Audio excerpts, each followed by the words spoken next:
இப்ப கூப்பிடுறான் ரசூல்லாவை பார்த்ததுக்கு அப்புறம், ரசூல்லா வந்ததுக்கு அப்புறம் மறுபடியும் அந்த ஆப்ஷன் அல்லாஹ் கொடுக்குறான். இஸ்ராயலின் சந்ததியினர் 2வது அத்தியாயத்துல 40வது வசனம் அல்லாஹ் சொல்றான், இஸ்ராயலின் சந்ததியினரே, நான் உங்களுக்கு அளித்த என்னுடைய அருட்கொடையை நினைவு கூறுங்கள். நான் அளித்த உங்களுடைய அருட்கொடையை நினைவு கூறுங்கள். நீங்கள் என் வாக்குறுதியை நிறைவேற்றுங்கள்.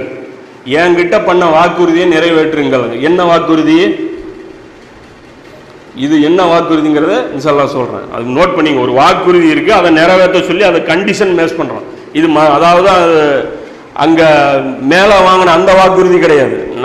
நம்ம தப்பா என்ன நினைச்சிட்டு இருந்தோம், அந்த வாக்குறுதி நினைச்சிட்டு வந்தோம். எல்லாரையும் ஆதமுடைய முதுகிலிருந்து எழுப்பி அப்ப எடுத்தான்ல அந்த வாக்குறுதியை பத்தி இங்க அல்லாஹ் பேசல. இது வேறொரு வாக்குறுதியை பத்தி அல்லாஹ் பேசுறான்.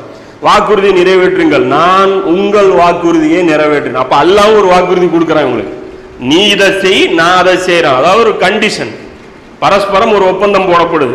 மேலும் நீங்கள் வேறு எவருக்கும் அஞ்சாது எனக்கே அஞ்சுவீர்களா, யாருக்கும் பயப்படக்கூடாதுங்கிறது அல்லாஹ் இந்த இடத்துல ஞாபகப்படுத்துறான்.